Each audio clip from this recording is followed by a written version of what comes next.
என்னது என்னடா இவ்வளவு முந்திரிய பாத்ரூம்ல கொட்டி வச்சிருக்கா?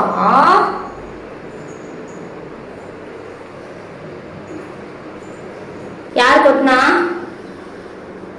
ஏன் கொட்டின? வெயில் காலம் வந்தா முந்திரிய தூக்கி கொட்டுவியா? இது என்ன கதை? அது வெயில் காலம் வந்துருச்சு. என்ன பண்ணி வச்சிருக்க மனான்?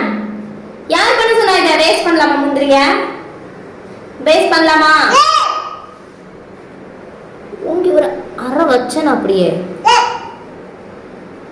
கொட்டுனது தப்பு தானே? தப்பா தப்பு இல்ல சொல்லு.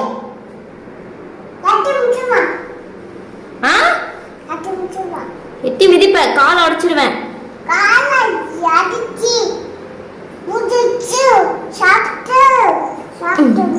கொட்டினது இல்லாம வாய் வேற உனக்கு.